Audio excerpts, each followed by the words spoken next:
자, 여러분 어디에서나 매너리즘이 옵니다. 매너리즘이라는 말을 우리가 많이 하죠. 사실 이게 이제 미술사에서 나오는 단어입니다만, 매너리즘, 우리말로는 타성에 젖는다, 이제 그렇게 표현을 합니다. 매너리즘이 찾아오면 어떤 기대도 없고요, 흥분도 없고 밋밋한 삶이 되죠. 지루해지고 어제나 오늘이나 내일이나 똑같아요. 아무리 삶이 식상해지는 겁니다. 빨리 지쳐지고 기대감이 없어지는 겁니다. 매너리즘이 찾아오면 위험하죠. 부부 생활에도 매너리즘이 찾아오면 어때요? 부부 생활에 위기가 올 수가 있습니다. 이제 그걸 잘 극복하지 못하면 가정이 깨어질 수도 있죠. 신앙생활도 마찬가지입니다. 매너리즘이 옵니다. 아무리 뜨겁게 주님을 만났어도 어느 순간에는 이게 영적인 타성이 와요. 그래서 어떤 분은 그런 얘기 했습니다. 영적인 타락보다 더 무서운 게 영적인 타성이다. 그래요. 이 무서운 겁니다, 여러분. 무덤덤해지는 거예요. 고난주간에 와도 무덤덤해지고, 십자가 부활을 얘기해도 무덤덤해지는 거예요. 어떤 영적인 감격이 없어지는 것입니다. 그러면 어때요? 의무적인 생활만 하게 되는 것입니다. 자, 이렇게 되면 나도 모르게 굳어지고 흥미를 잃어버리게 되고, 어쩌면 이것을 잘 극복하지 못한 교회를 떠날 수도 있습니다. 영적인 타성, 매너리즘, 위험한 것이죠. 자, 우리는 죄성을 가진 존재들입니다. 그래서 죄의 중력을 계속 받아요. 우리 이 땅을 사는 동안에 죄의 중력, 다시 말하면 우리를 과거의 삶으로 계속 끌어당기는 힘의 작용을 받고 있습니다. 이스라엘 백성들이 계속 과거로 가려고 그러죠. 하나님은 가나안으로 앞으로 가게 하는데 이스라엘 백성들 계속 과거 회귀, 과거를 향해 가려고 합니다. 이 죄의 중력입니다. 자, 우리는 이 신앙의 회복을 계속 반복해야 돼요. 사실 주일 단위로 우리의 예배를 드리는 것도 세븐데이, 계속해서 회복되는 경험이 이제 필요한 것입니다. 이런 절기 때도 우리의 신앙의 회복에 매우 중요한 요소가 있습니다. 특별히 십자가, 신앙의 진단은 우리의 십자가 앞에 살 수가 있어요. 마틴 로이드 존스 목사님이 우리의 이 십자가는 우리의 신앙의 리트머스 시험지와 같아. 우리의 신앙을 진단하고 점검하는 데 매우 중요한 기준이 바로 십자가다. 그렇게 말합니다. 마틴 루터도 비슷한 얘기를 했어요. 십자가는 우리의 모든 것을 시험한다, 테스트한다, 이제 그런 표현을 했습니다. 십자가 앞에서 우리의 신앙이 점검되는 거죠. 성도 여러분, 십자가는 우리의 신앙의 기초입니다. 파운데이션.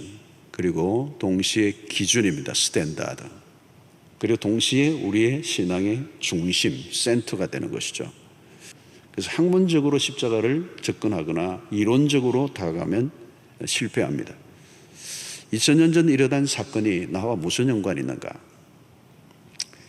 2000년 전에 팔레스타인에 일어났던 그 사건이 오늘 나와 무슨 상관이 있는가?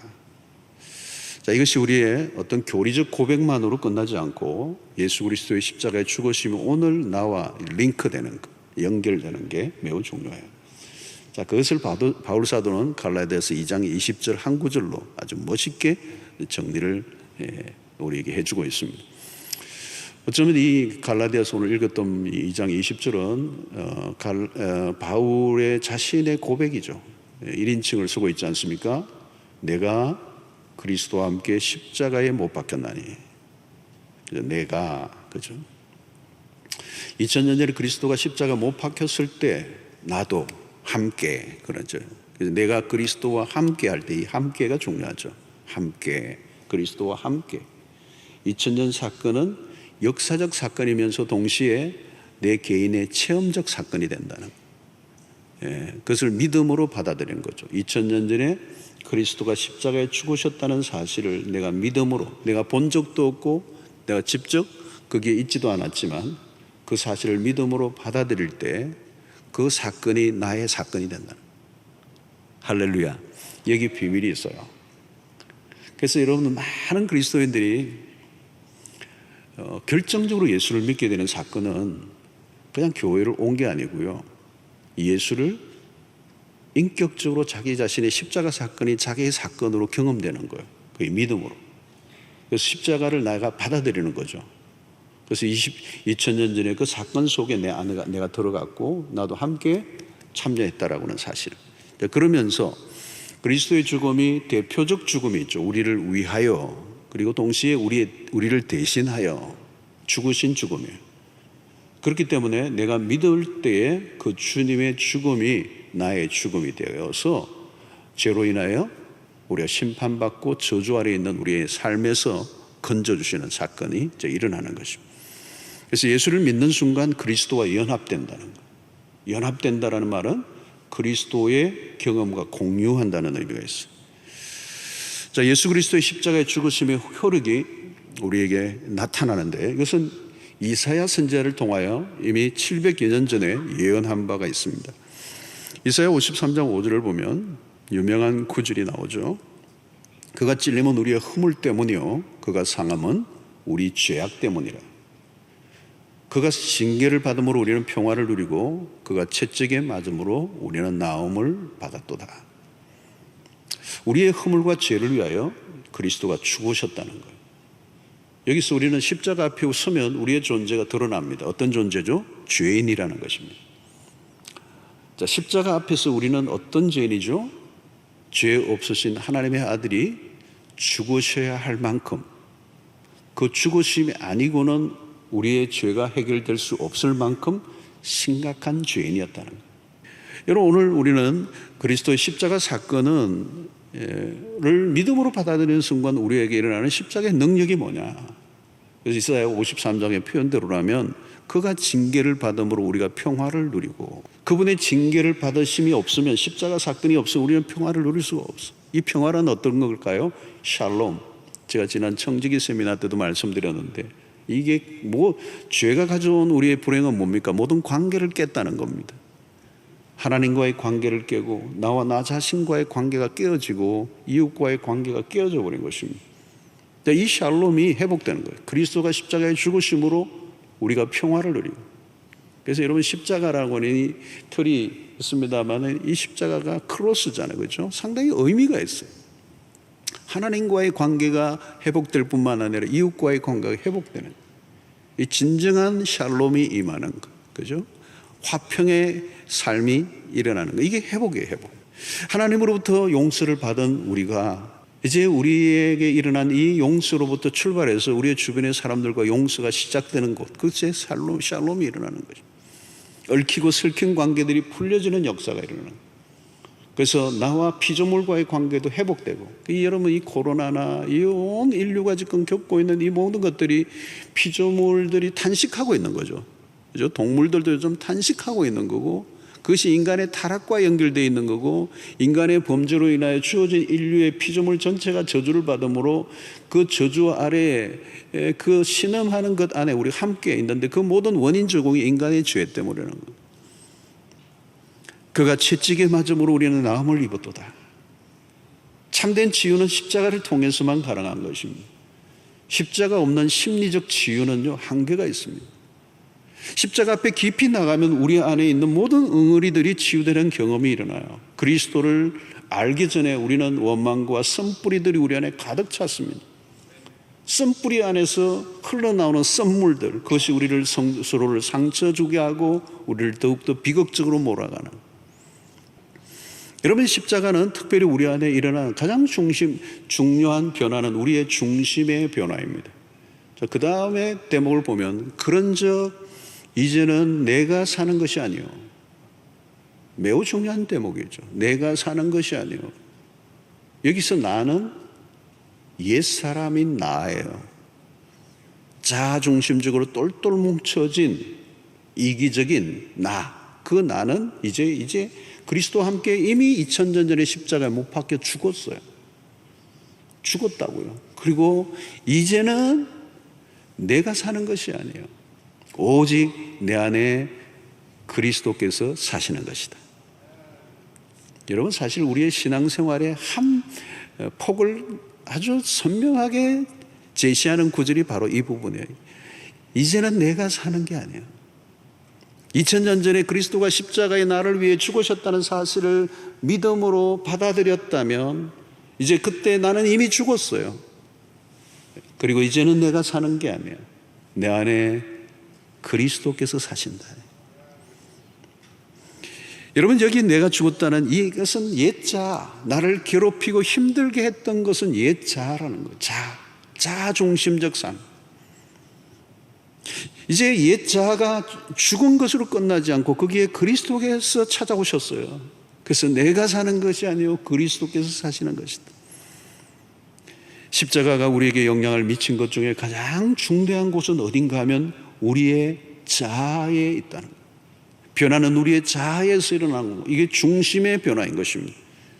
기독교는 껍질을 다루는 것이 아니라 본질을 다룹니다. 겉모양의 색칠을 하는 것이 아니라 내면의 변화를 일으키는 것입니다.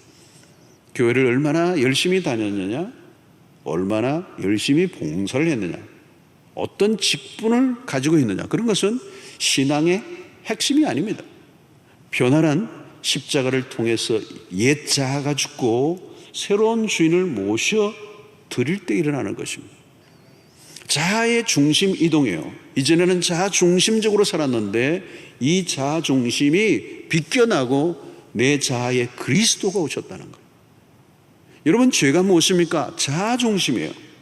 죄성으로 뒤덮인 옛 자아가 주인이 되어 살면 그렇게 혼란스러운 것입니다. 삶이 사고 다발 지역이에요. 에고. 신앙생활의 문제는 여러분, 주의 일을 하지 않는 게 아니에요. 한국교회 성도들 열심히 턱심해요. 그런데 혈기를 내고 잘 싸워요. 얼마나 많은 교회들이 싸우고 있는지 몰라요. 내가 수고한 것만큼 알아주지 않는다고 섭섭해하고 시험에 듭니다. 왜 그런 일이 일어날까요? 어느 순간 십자가가 사라져버렸기 때문에. 십자가가 희미해지면 복음의 감격, 복음이 주는 은혜에서 멀어져 버립니다. 그래서 우리의 육신의 자아는 점점 더 살아나고 자기를 드러내고 자기를 인정받으려고 합니다. 겉모양은 충성인데 안으로 들어가면 자기의 만족과 기쁨을 추구합니다. 나의 옛 자아가 십자가를 통과하지 않으면 반드시 계속 넘어지게 되는 거예요. 여러분, 시험은 언제 드는 겁니까? 내가 희생한 것만 생각하고 자신이 받은 은혜를 잊어버릴 때 오는 거예요. 내가 받은 은혜는 너무도 당연하게 여기고 자신이 한 것에만 초점을 맞추면 시험에 들 수밖에 없습니다. 구원의 은혜가 얼마나 큰 것입니까? 그런데 세월이 흐르면 잊어버리는 것이죠. 우리는 순간순간 십자가에 높이 매달리신 예수를 바라보아야 합니다. 가장 강하신 분이 가장 연약해질 대로 연약해지신 그리스도의 십자가를 놓치면 안 돼요. 강자의 모습은 기독교와 달라요, 여러분. 십자가의 방식이 아닌 것으로 일을 하면 결국은 하나님과 대적이 되는 것입니다. 하나님은 우리를 통해서 일을 하십니다. 그런데 중요한 전제가 있어요. 십자가로 죽은 나를 통하여 일하신다는 걸 잊어서는 안 돼요. 내가 완전히 힘을 빼야 하나님의 도구가 되는 것입니다. 그런데 힘을 빼는 게 어려워요. 어떻게 빼는 것이죠? 십자가 앞에 날마다 나아가는 것입니다. 십자가는 예수를 믿을 때 한 번 바라보고 끝나는 것이 아닙니다. 우리의 신앙의 일생 동안에 십자가를 계속 바라보아야 되고 그 십자가 우리의 모든 행동과 우리의 삶의 기준이 되어야 된다는 거예요. 여러분, 주일날 교회에 와서 교회 올 때도 자아가 죽는 경험을 하셔야 돼요. 주차 요원이 되라고 하면 내가 되고 싶은 데 있어도 딱 되라는 곳에 되어야 돼요. 그때 내가 내 어떤 혈기가 올라오시는 분이 계세요. 가끔 방문하신 분들 가운데 어떤 분은 욕도 하시는 분이 계세요. 왜 남의 차를 두드리면서 저리 가라 그러냐. 그때 주차 요원도 다시 죽는 경험을 하셔야 돼요. 같이 맞대고 막 하면은 큰일 나는 거. 그때 내가 그리스도와 함께 십자가에 못 박혔나니요. 이제는 내가 사는 것이 아니라 내 안에 그리스도께서 사시는 것이다. 이런 가정에서도 그렇게 보세요. 죽어보세요. 아내에게 남편이 하면 죽어보시라고. 그것만 하면 안 되고 다시 남편에게 아내가 죽어보시라고. 무슨 일이 일어나는 거예요, 여러분? 어떤 분은 그래요. 나만 죽으면 어떡해요? 걱정하지 마세요. 확실히 죽어보세요. 부활의 역사가 일어나요. 하나님이 역사하세요. 내가 죽어야 역사가 일어난다고요. 펄펄 살아 춤을 추는 나의 옛 자아를 그대로 가지고는 은혜는 고사하고 날마다 시험과 상처로 얼룩지게 돼 있어요. 여러분, 십자가의 자아가 죽지 않으면 강한 자아를 가지고 삽니다. 자아의 왕국의 왕이 누구예요? 자기 자신이죠. 그래서 날마다 자기 자존심, 그 자존심이 얼마나 무서운지, 여러분, 쌀벌하게 싸움판이 벌어지는 곳은 별거 아니에요. 자존심이에요. 그래서 쓸데없는 곳에 힘을 자랑하고 쓸데없는 곳에 자기의 인생의 에너지를 다 쏟아버리는 것이죠. 여러분, 예수님이 겟세마네 동산에서 기도하고 내려오실 때 베드로는 대제사장의 종의 길을 잘라버리죠. 쓸데없이 칼을 휘둘러요. 아마도 그는 주를 위해서 한다고 했겠죠. 그런데 주님은 베드로에게 칼을 칼집에 꽂으라고 했습니다. 쓸데없는 곳에 힘을 쓰지 말라는 거예요. 십자가를 통과하지 않으면 죽을 때까지도 쓸데없는 곳에 자기의 힘을 낭비하고 맙니다. 여러분, 자아가 죽지 않으면 우리의 대부분의 싸움은 자존심 싸움이에요. 왜 나를 무시했느냐, 왜 나를 알아주지 않느냐. 여러분, 거기에는 그리스도의 십자가는 없어요. 사람과 싸우지 마세요. 여러분, 무엇이든지 십자가가 드러나야 합니다. 내가 죽어야 십자가가 드러나게 되는 것입니다. 봉사 얼마든지 할 수 있습니다. 그 다음에 내 삶을 통하여 그리스도가 드러나는가. 최상의 사역은 내가 죽는 거예요. 잘 죽는 사람이 잘 사는 길이에요. 내가 살면, 내 자가 살면 그리스도는 지금도 계속 십자가에 못 박히셔야 합니다. 내가 죽은 곳에 그리스도가 살아나시죠. 우리는 구약과 신약을 관통하는 모든 메시지의 한가운데는 그 어린 양, 세상 죄를 지고 가는 하나님의 어린 양이로다. 세례 요한이 보았던 그 어린 양, 희생의 제물, 자신이 완전히 제물이 되셔서 우리에게 내어주신 바 된 값비싼 희생, 그 기독교의 한가운데는 우리의 구원을 위해서 베푸신 그리스도의 sacrifice, 희생이 있는 거예요. 십자가를 깊이 경험한 사람들은 이 희생이 무엇인가를 압니다. 기독교의 핵심 안에, 그죠? 하나님이 인간이 되심, 몸을, 육체를 입으신 사건을 통하여 우리에게 보여주는 것은 십자가는 이론이나 사상이나 철학이 아니라는 거예요. 예수님 시대부터 있었던 영지주의, 노스틱이라고 하는 영지주의자들이 있어요. 이 기독교 2000년 역사의 가장 무서운 이단이에요. 지금도 이 이단적 사상이 곳곳에 스며들어 있어요. 이 영지주의자들에게 매우 중요한 이 이단의 성격은 뭐냐? 그리스도가 육체를 입고 오신 것을 부정하는 거예요. 육체로 입고 오신 그리스도를 부정해요. 그들은 영으로만 받아들이는 거예요. 여러분, 만약에 그것이 영지주의자들이 얼마나 심각한 것입니까? 몸으로 오셔서 우리의 그 당신의 몸으로 제물이 되시니, 그래서 우리를 구원에 이르게 하기 위하여 친히 제물이 되신 그리스도를 부정한다면 여러분, 기독교의 모든 건 다 무너져 버리고 마는 거예요. 여러분, 십자가는 멀리 있는 게 아니에요.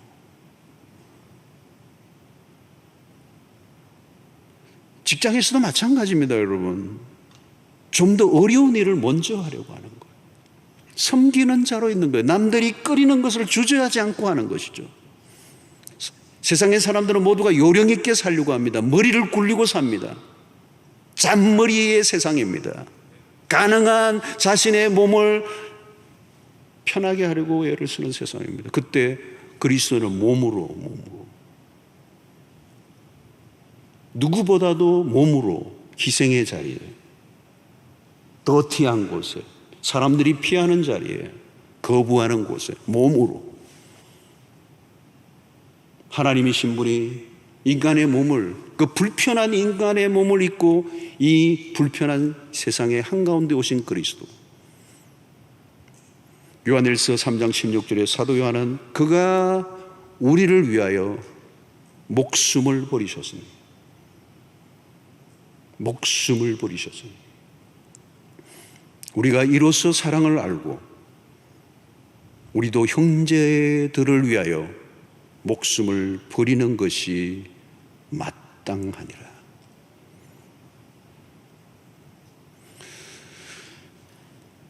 여러분, 부모의 사랑이 왜 그렇게 고귀한 것입니까?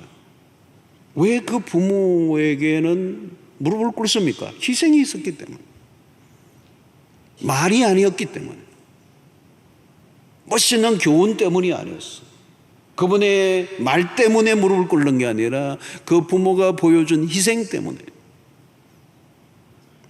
사랑은 말이 아니고 온몸으로. 아무리 사랑한다고 I love you를 100번, 1000번, 10,000번을 해도 말로만 끝난다는 건 사랑이 아니에요. 여러분, 가정 안에서 십자가가 바로 세워지면요, 가정 안에 십자가가 오면요, 완전히 달라집니다. 왜 사람들이 그렇게 행복을 원하는데 행복은 오지 않고 불행이 찾아오는 것입니까? 자신의 삶 전체를 선교지에 바치고 자녀들의 생명까지 바친 선교사들의 이야기를 자주 듣습니다. 인간적으로는 이해하기 어려운 거예요. 그러나 십자가 안에서 이루어진, 십자가 안에서 얼마든지 가능한 삶입니다. 여러분, 그리스도인의 기준은 언제나 십자가여야 합니다. 십자가는 좁은 길로 우리를 인도해요. 항상 어떤 결정을 내릴 때 십자가 앞에 가보세요. 그리고 십자가가 기준이 되고 그 결정을 하면 틀림없습니다. 우리는 육신은 편안하지만 내 마음은 오히려 더 부담스러운 삶을 선택할 때가 많아요. 그러나 십자가의 길을 따르면요, 내 몸은 불편할지 모르지만 내 영은 한없이 즐겁고 기뻐요. 편안한 삶은 편안한 삶으로 끝납니다. 아무것도 없어요. 여러분, 교회 안에서도 마찬가지입니다. 희생의 자리를 찾아가십시오. 남들이 하고 싶지 않아 하는 굳은 곳으로 찾아가 보세요.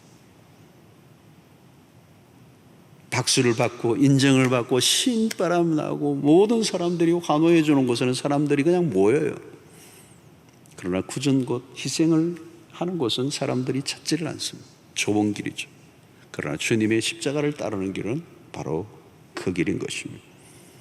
자아는 죽고 그리스도가 계속 살아 계시는, 살아 드러나시는 삶. 더 이상 내가 사는 게 아니라 내가 그리스도 안에 살고 그리스도에게 있고 그리스도가 내 안에 머무는 삶. 이게 요한복음 15장의 말씀 그대로 아니겠습니까? 이제 내 안에 주인이 완전히 바뀌었다는 거예요. 옛사람, 죄의 지배를 받는 자아가 주인이 된 삶은 소망이 없어요. 선할 게 나올 게 없어요. 그러나 우리는 매 순간 계속해서 그리스도와 함께 십자가에 못 박혔다는 사실을 입으로 선포하고 시인하고 인정하고 그분이 내 안에 살아 계속 계신다는 사실을 받아들이는 삶. 여러분, 이 십자가는요, 일평생 우리가 이해할 수 없는 어메이징, 상상할 수 없는 비밀이 이 안에 담겨 있어요. 한 주간 동안 십자가를 묵상하는 만큼만 여러분들이 은혜를 얻을 수가 있어요. 깊이 1m로 내려간다면 그만큼만 십자가를 그 끝은 어디까지 다 있는지 알 길이 없어요. 십자가는 우리를 놀라운 삶으로 인도합니다. 우리의 삶이 혼란할 때 십자가 앞에 가보세요. 어떤 결정을 내리기 전에 십자가 앞에 묵상해 보십시오. 내 삶이 엉클어져 있다면, 내 가정이, 내가 하고 있는 모든 일들 속에 내 인생이 뭔가 암흑 속에 빠져 있다면 그 모든 혼란을 잠재울 수 있는 놀라운 기준이 바로 십자가예요. 이 십자가가 우리의 삶을 승리의 삶으로 이끌어 주실 것입니다. 날마다 무너지고 깨어졌던 우리의 옛 삶의 그 왕국은 무너지고 그리스도가 내 안에서 이루어 가시는 삶으로 새롭게 또 다시 회복된 신앙으로 달려가는 이번 고난주간 되시기를 주의 이름으로 축원합니다. 하나님 아버지, 오늘도 우리에게 주신